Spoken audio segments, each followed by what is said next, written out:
Buku Berperang Demi Tuhan diterjemahkan dari judul The Battle for God karangan Karen Armstrong, cetakan tahun 2000. Daftar isi bagian 1, dunia lama dan dunia baru. Orang-orang Yahudi, titik 2, para pendahulu, halaman 3, orang-orang Islam, semangat konservatif, halaman 49. Orang-orang Kristen, dunia baru yang berani, halaman 94. Modernisasi orang-orang Yahudi dan Islam, halaman 151. Bagian 2, fundamentalisme. Garis-garis pertempuran 2, halaman 209. Fundamental, halaman 261.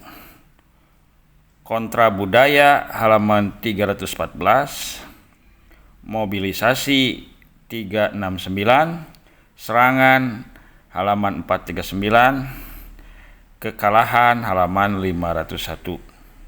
Penutup 577, glosari 587, bibliografi 597, ucapan terima kasih 623, dan indeks 625. Pendahuluan. Salah satu fenomena paling mengejutkan di akhir abad ke-20 adalah munculnya apa yang disebut fundamentalisme dalam tradisi keagamaan dunia. Ekspresi fundamentalisme ini terkadang cukup mengerikan.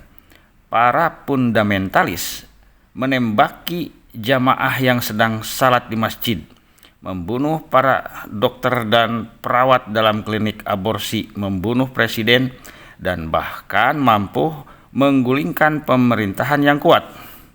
Memang hanya sebagian kecil dari mereka yang melakukan tindakan terorisme seperti itu.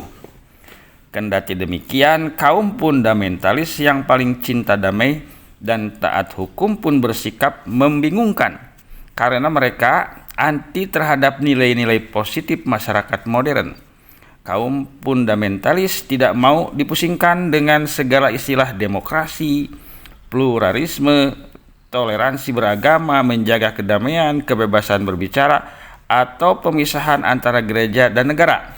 Kaum fundamentalis Kristen menolak klaim-klaim ilmu biologi dan fisika tentang asal-muasal kehidupan. Mereka lebih suka tetap berpendapat bahwa kitab Kejadianlah yang benar dalam memberikan detail ilmiah tentang hal tersebut. Di saat banyak orang yang berusaha memecahkan belenggu masa lampau, kaum fundamentalis Yahudi malah lebih kukuh dalam mengikuti wahyu yang mereka yakini. Sementara wanita Islam yang menentang kebebasan wanita ala Barat bereaksi dengan mengerudungi dan mencadari diri mereka, baik kaum fundamentalis Islam maupun Yahudi sama-sama menafsirkan konflik Arab Israel yang semula murni persoalan sekuler secara agamis. Tapi fundamentalis tidak hanya terdapat pada agama monoteisme saja. Ada juga fundamentalis Buddha, Hindu, dan bahkan Konghucu yang sama-sama menolak butir-butir nilai budaya liberal, saling membunuh atas nama agama, dan berusaha membawa hal-hal yang sakral ke dalam urusan politik dan negara. Kebangkitan keagamaan ini mengejutkan banyak pengamat. Pada pertengahan abad ke-20 merupakan anggapan umum bahwa sekularisme adalah suatu keniscayaan dan bahwa faktor agama tidak lagi berperan penting dalam peristiwa-peristiwa besar dunia. Aksiomanya adalah jika manusia menjadi lebih rasional, maka mereka tidak akan lagi membutuhkan agama, atau kalau tidak, mereka akan memasukkan agama itu menjadi suatu yang pribadi, suatu wilayah kehidupan privat. Namun pada akhir tahun 1970-an, kaum fundamentalis mulai melawan hegemoni kaum sekuler. Kaum fundamentalis mulai berusaha mengembalikan agama dari posisi yang marginal ke posisi semula yang sentral. Dan tampaknya mereka berhasil. Agama sekali lagi menjadi kekuatan yang tidak bisa diabaikan begitu saja oleh pemerintah. Fundamentalisme memang pernah terpinggirkan namun bukan berarti ia bungkam. Fundamentalisme kini merupakan bagian penting dari panggung dunia modern dan ia akan berperan penting dalam segala masalah-masalah domestik dan luar negeri di masa-masa mendatang. Karenanya, sangat penting bagi kita untuk memahami apa makna dari jenis religiulitas semacam ini. Bagaimana dan mengapa ia tumbuh? Apa kaitannya dengan kebudayaan kita? Serta bagaimana cara terbaik untuk berurusan dengannya. Sebelum kita lanjutkan, kita harus mencermati istilah fundamentalisme yang banyak dikritik orang. Kaum Protestan Amerika adalah orang-orang pertama yang menggunakan istilah tersebut. Pada awal abad ke-20, sebagian dari mereka menyebut diri mereka fundamentalis. Hal ini dilakukan untuk membedakan mereka dari kaum Protestan yang lebih liberal, yang menurut mereka telah merusak keimanan Kristen.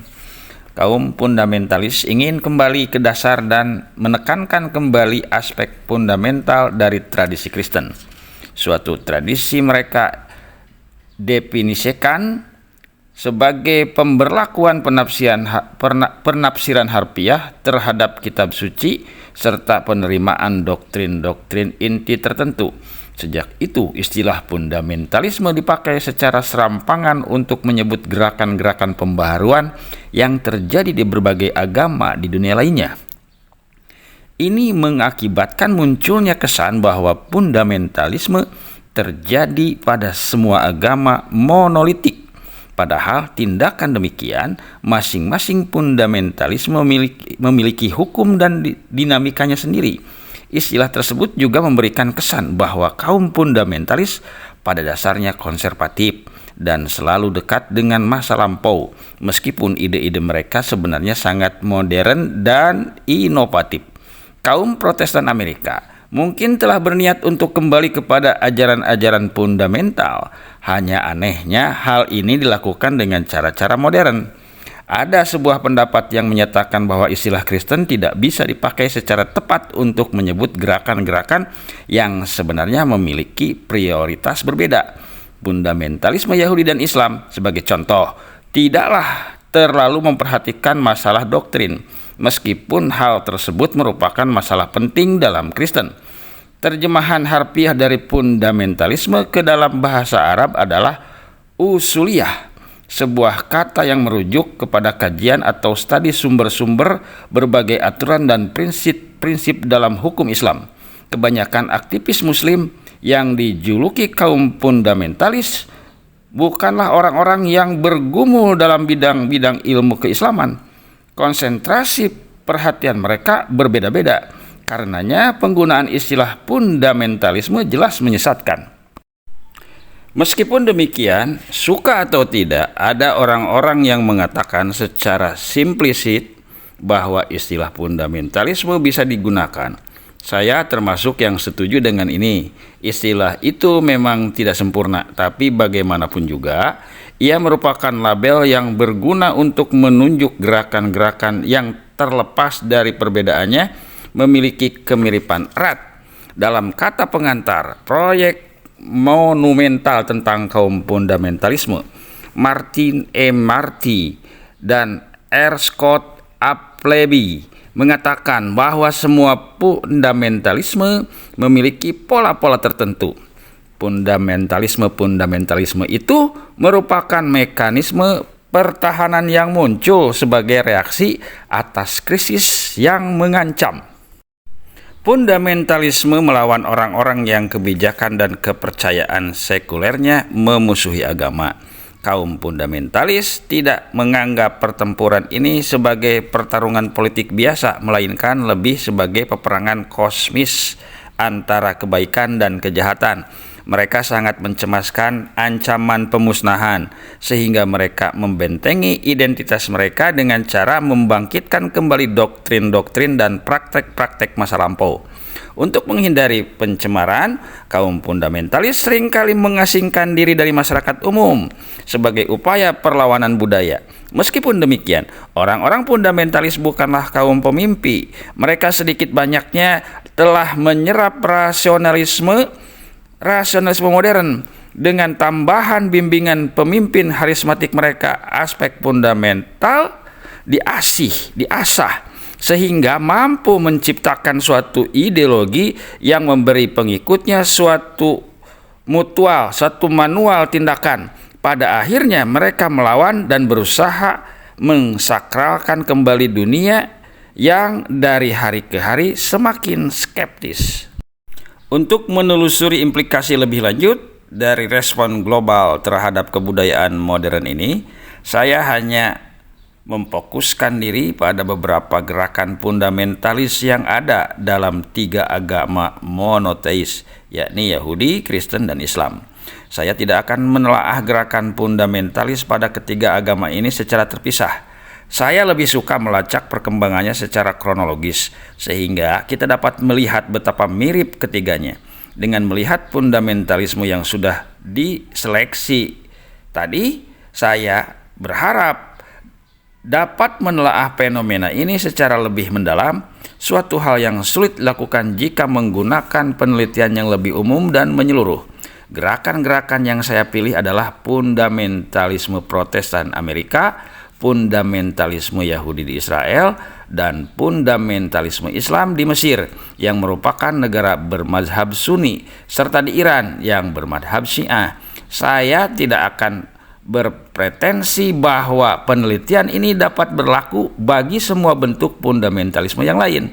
Namun, saya berharap dapat menunjukkan bahwa semua gerakan itu, yang merupakan gerakan paling menonjol, telah didorong rasa ketakutan, kecemasan, dan hasrat umum yang tampaknya merupakan respon yang lazim terhadap berbagai kesulitan hidup di dunia modern yang sekuler ini. Pada setiap zaman dan tradisi, selalu saja ada orang-orang yang menentang modernitas, tapi fundamentalisme yang akan kita bicarakan di sini adalah gerakan yang muncul pada abad ke-20. Fundamentalisme abad 20 merupakan reaksi terhadap kebudayaan sekuler dan ilmiah yang muncul pertama kali di Barat dan kemudian merambah ke berbagai penjuru dunia.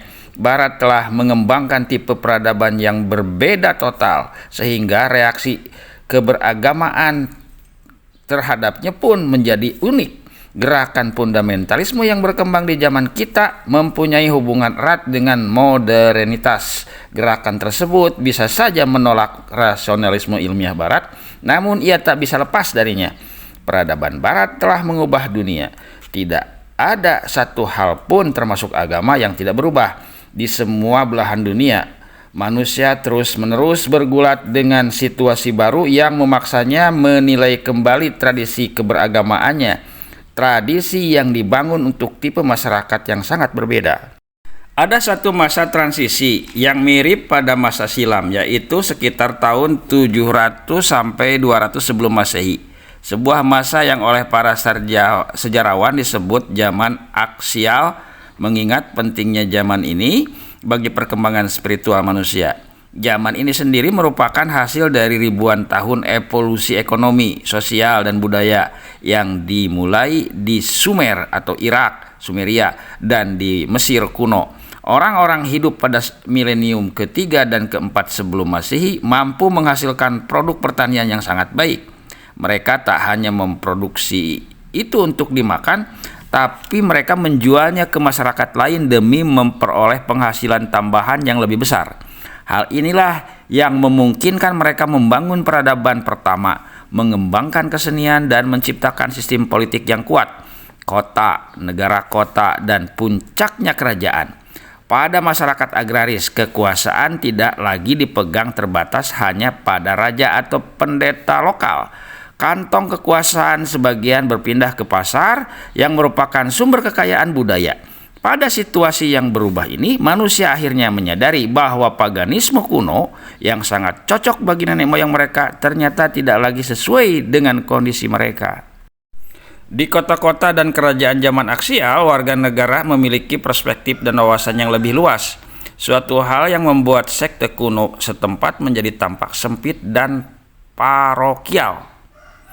Alih-alih menganggap adanya kekuatan suci pada setiap dewa, manusia pada zaman itu mulai mengagungkan zat tunggal, transenden, dan sumber bagi kesakralan.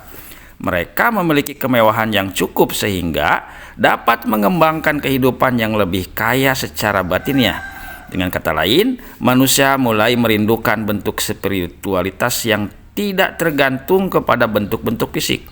Orang-orang yang peka kemudian terusik dengan adanya ketimpangan sosial dalam masyarakat agraris, sebuah masyarakat yang tergantung pada jerih payah para petani rendahan yang tidak pernah memiliki kesempatan untuk memetik manfaat dari kebudayaan maju. Akibatnya, muncul para nabi dan pemburu yang berprinsip bahwa belas kasih sangat penting dalam kehidupan spiritualitas. Kemampuan melihat yang sakral pada setiap manusia dan kemauan menolong anggota masyarakat yang lemah kemudian menjadi ujian kesalehan yang sesungguhnya. Dengan beginilah pada zaman aksial itu muncul dogma-dogma kepercayaan yang terus-menerus memandu manusia. Buddha dan Hindu di India, Konghucu dan Tao di timur jauh, monoteisme di timur tengah, dan rasionalisme di Eropa. Terlepas dari segala perbedaannya, agama-agama zaman aksial ini banyak memiliki kesamaan. Semuanya melandaskan diri pada tradisi lama untuk membangun konsep mengenai suatu zat transenden yang tunggal dan universal. Semuanya mengasah spiritualitas batiniahnya, dan semuanya menekankan pentingnya kasih sayang. Kini kita mengalami masa transisi yang sama. Ini berakar pada abad ke-17 dan 18 ketika orang-orang Eropa mulai mengembangkan jenis masyarakat yang berbeda, masyarakat yang tidak lagi berlandaskan pada surplus agrikultur, melainkan pada teknologi yang memungkinkan mereka mereproduksi sumber daya alamnya secara tak terbatas. Perubahan ekonomi yang terjadi dalam 400 tahun terakhir diiringi dengan munculnya revolusi sosial politik intelektual yang luar biasa, serta perkembangan konsep tentang sifat kebenaran yang lebih rasional dan lebih ilmiah. Maka sekali lagi, perubahan agama secara radikal merupakan suatu yang mutlak terjadi di seluruh dunia. Banyak orang menyadari bahwa dalam situasi perubahan yang sangat dramatis ini, bentuk lama kepercayaan tidak akan lagi berguna bagi mereka. Bentuk lama itu tidak mampu memberikan kepuasan dan pencerahan yang diharapkan. Akibatnya, manusia mulai mencari cara-cara baru untuk menjadi religius, seperti halnya para pembaru dan para nabi pada zaman aksial. Manusia modern menjadikan teladan masa lalu sebagai landasan untuk mengantarkan mereka kepada dunia baru yang mereka ciptakan sendiri. Salah satu dari eksperimen modern ini, seberapapun tampak paradoksnya, adalah fundamentalisme. Kita cenderung beranggapan bahwa manusia masa lampau kurang lebih sama dengan kita. Padahal kehidupan spiritual mereka agak berbeda. Secara khusus manusia masa lalu mengembangkan dua cara berpikir, berbicara, dan memperoleh pengetahuan, dua cara yang oleh para ilmuwan disebut mitos dan logos. Keduanya penting. Keduanya dianggap saling melengkapi dalam mencapai kebenaran dan masing-masing memiliki kelebihan. Mitos dianggap utama karena berkaitan dengan sesuatu yang dianggap abadi dan selalu ada dalam eksistensi kita. Mitos melihat kembali asal-usul kehidupan, dasar kebudayaan, dan tingkatan terdalam pikiran manusia. Mitos berurusan dengan makna dan tidak berurusan dengan masalah-masalah praktis. Manusia akan mudah jatuh ke dalam keputusasaan jika mereka tidak menemukan makna dalam hidup. Mitos dalam sesuatu masyarakat memberi manusia konteks yang membuat kehidupan rutin mereka masuk akal. Mitos mengarahkan perhatian mereka pada yang abadi dan yang universal. Mitos juga berakar pada pikiran tidak sadar. Berbagai kisah mitologi yang tidak dimaksudkan untuk diartikan secara harfiah merupakan bentuk kuno dari psikologis. Ketika seseorang menceritakan kisah-kisah tentang para pahlawan yang masuk ke dunia bawah tanah, berjuang keluar dari labirin, atau bertempur dengan monster, maka kisah-kisah itu memunculkan wilayah agama yang kabur yang tersimpan dalam alam bawah sadar. Suatu alam yang meskipun tidak bisa dimasuki oleh penelitian rasional murni, namun berakibat besar terhadap perilaku dan pengalaman manusia. Akibat kurangnya mitos dalam masyarakat modern, maka kita harus mengembangkan ilmu psikoanalisa untuk membantu memahami dunia batiniah kita. Mitos tidak bisa ditunjukkan dengan bukti-bukti rasional, manfaatnya lebih bersifat intuitif. Ia serupa dengan seni, musik, puisi, ataupun pahatan. Mitos hanya menjadi kenyataan jika ia dipraktekkan dalam sekte, ritual, dan upacara-upacara keagamaan dengan maksud menimbulkan nuansa estetik kepada para pengikutnya, menimbulkan nuansa suci sehingga mereka mampu mendapatkan tingkat eksistensi yang lebih dalam. Mitos dan sekte begitu tak dapat dipisahkan, sehingga muncul perdebatan akademis tentang mana yang muncul duluan, narasi mitologi ataukah ritualnya. Mitos juga terkait dengan mistisisme, sebuah jalan menelusuri kejiwaan melalui penggunaan aturan-aturan terfokus dan terstruktur, aturan-aturan yang berkembang di semua kebudayaan sebagai alat untuk meraih hikmah intuitif. Tanpa praktek mistis, mitos agama menjadi tidak masuk akal. Mitos itu akan tetap menjadi abstrak dan berada di luar jangkauan kita. Ini bisa disamakan dengan notasi musik yang tetap tidak bisa dimengerti bagi kebanyakan kita, sehingga notasi itu perlu ditafsirkan secara instrumental agar kita dapat menikmati keindahannya. Pada zaman pramodern, manusia memiliki pandangan sejarah yang berbeda. Mereka kurang tertarik dengan apa yang sebenarnya terjadi. Mereka lebih tertarik pada makna dari kejadian tersebut. Peristiwa historis tidak dilihat sebagai suatu kejadian unik yang terjadi di suatu masa yang nun jauh di sana, melainkan dilihat sebagai perwujudan eksternal realitas abadi yang konstan. Maka sejarah condong berulang kembali, sebab tidak ada hal yang baru. Narasi historis berusaha memunculkan dimensi abadi ini. Jadi, kita tidak mengetahui apa yang sesungguhnya terjadi ketika bangsa Israel melarikan diri dari Mesir dan melewati Laut Merah. Cerita tersebut ditulis untuk menjadi mitos. Cerita ini kemudian dikaitkan dengan cerita-cerita lain mengenai ritual inisiasi, pengarungan samudra, dan terbelahnya laut menjadi dua oleh para dewa untuk membuka dunia baru. Kaum Yahudi mengulangi mitos ini setiap tahun dalam ritual Passover Seder, sebuah ritual yang membawa cerita ganjil ke dalam kehidupan mereka sehingga dapat mendorong mereka menjalani kehidupan secara mandiri. Seorang mungkin saja berkata bahwa suatu peristiwa sejarah hanya bisa bersifat religius jika peristiwa itu dimitoskan dengan cara mempraktekannya dalam ritual dan membebaskannya dari masa lampau. Mempertanyakan apakah eksodus dari Mesir terjadi persis seperti yang ada dalam Alkitab, atau meminta bukti-bukti ilmiah dan historis untuk membuktikan bahwa peristiwa itu betul-betul terjadi, sama saja dengan menyalahartikan sifat dan tujuan cerita itu. Ini adalah contoh pencampur adukan antara mitos dan logos. Logos juga sama pentingnya. Logos adalah pemikiran rasional, pragmatis, dan ilmiah yang memungkinkan manusia berfungsi dengan baik di dunia ini. Kita mungkin tidak merasakan lagi mitos di barat masa kini, namun kita sangat akrab dengan logos yang merupakan dasar masyarakat kita. Tidak seperti mitos. Agar bisa efektif, logos harus berkaitan persis dengan fakta-fakta dan bersesuaian dengan realitas eksternal. Logos harus berfungsi secara efisien di dunia panah ini. Kita menggunakan penalaran logis dan diskursif jika kita ingin mewujudkan sesuatu, menuntaskan pekerjaan, atau membujuk orang lain melakukan tindakan yang sama. Logos bersifat praktis, tidak seperti mitos yang merujuk ke belakang pada awal mula dan pondasinya.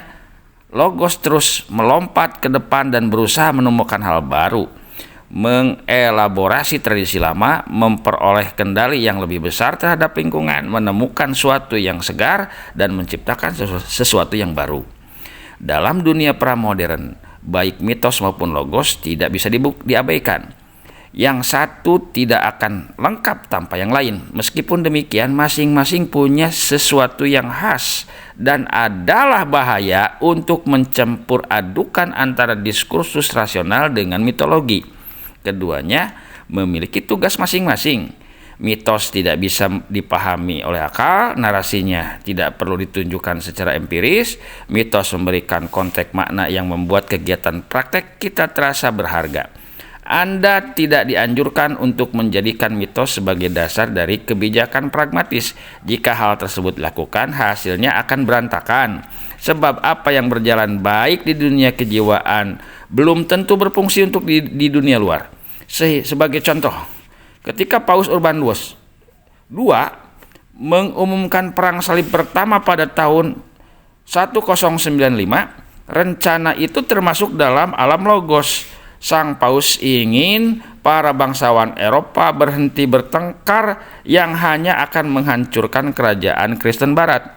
Ia ingin agar para bangsawan itu menyalurkan energi mereka untuk peperangan di Timur Tengah, sehingga kekuasaan gereja bisa diperluas.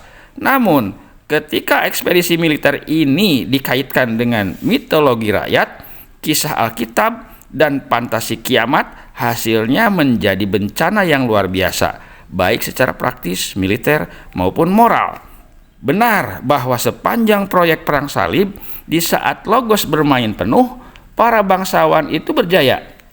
Mereka berjaya di medan perang, mampu menciptakan daerah jajahan di Timur Tengah, dan belajar berhubungan secara positif dengan penduduk lokal. Namun, ketika para kesatria salib mulai menjadikan visi mitologi atau mitos sebagai dasar kebijakan mereka, serta-merta mereka kalah dan kemudian melakukan tindakan-tindakan brutal. Logos juga memiliki keterbatasan. Logos tidak mampu mengurangi kesedihan dan kepedihan manusia. Argumen rasional tidak mampu memahami tragedi. Logos tidak mampu menjawab pertanyaan tentang nilai puncak dalam kehidupan manusia. Seorang ilmuwan bisa membuat sesuatu berfungsi lebih efisien dan menemukan fakta-fakta baru tentang alam fisika. Namun dia tidak akan bisa menjelaskan makna kehidupan. Disinilah kemudian diperlukan mitos dan sekte. Tapi pada abad ke-18, orang Eropa dan Amerika telah meraih sukses luar biasa dalam sains dan teknologi. Sehingga mereka mulai berpikir bahwa logos adalah satu-satunya sarana menuju kebenaran. Mereka mulai menganggap mitos sebagai kesalahan dan tahayul belaka. Memang benar bahwa dunia baru yang mereka buat berlawanan dengan dinamika spiritualitas mitologi lama. Pengalaman keberagamaan kita di dunia modern telah berubah, dan karena meningkatnya jumlah orang yang menganggap rasionalisme ilmiah semata sebagai kebenaran, mereka seringkali berusaha mengubah mitos dalam kepercayaan mereka menjadi logos. Kaum fundamentalisme juga melakukan hal serupa, tapi kebingungan ini menimbulkan lebih banyak lagi masalah. Kita perlu memahami bagaimana dunia kita berubah. Karenanya bagian pertama buku ini akan membahas masa terakhir abad ke-15 dan awal abad ke-16, saat di mana orang-orang Eropa mulai mengembangkan sains baru. Kita juga akan menelaah kepanatikan mitologi peradaban agraris pramodern, sehingga kita dapat melihat bagaimana fungsi dari bentuk kepercayaan lama. Memang sulit menjadi seseorang yang religius dalam pengertian konvensional di dunia baru yang penuh dengan tantangan ini. Modernisasi selalu menjadi suatu proses yang menyakitkan. Manusia merasa terasing dan tersesat ketika perubahan mendasar yang terjadi dalam masyarakatnya mengubah dunia menjadi sesuatu yang aneh dan sulit dipahami lagi. Kita akan melacak dampak modernitas terhadap kaum Kristen di Eropa dan Amerika, terhadap kaum Yahudi, dan terhadap umat Islam di Mesir dan di Iran. Dengan begitu, kita akan melihat apa yang dilakukan kaum fundamentalis ketika mereka memulai bentuk kepercayaan baru pada akhir abad ke-19. Kaum fundamentalis merasa bahwa mereka sedang berperang melawan kekuatan yang mengancam nilai-nilai paling sakral. Semasa perang, saat sulit bagi orang-orang yang berperang menghormati posisi musuhnya, kita akan tahu bahwa modernisasi telah menimbulkan polarisasi dalam masyarakat. Tapi untuk mencegah memanasnya konflik, terkadang kita harus mencoba memahami rasa sakit dan persepsi dari sudut pandang lain. Bagi mereka, termasuk saya, yang mencintai kebebasan dan pencapaian modernitas sulit memahami bagaimana kepedihan itu memunculkan fundamentalisme agama. Meskipun demikian, modernisasi sering dianggap sebagai sergapan agresif dibandingkan sebagai sebuah pembebasan. Tidak ada yang lebih menderita di dunia modern dibandingkan orang Yahudi ketika mereka pertama kali berjumpa dengan masyarakat Kristen Barat yang sedang memodernkan dirinya pada akhir abad ke-15. Perjumpaan ini membuat sebagian orang Yahudi mulai mengantisipasi kelicikan, kecurangan, dan prinsip-prinsip yang kemudian menjadi biasa di dunia baru.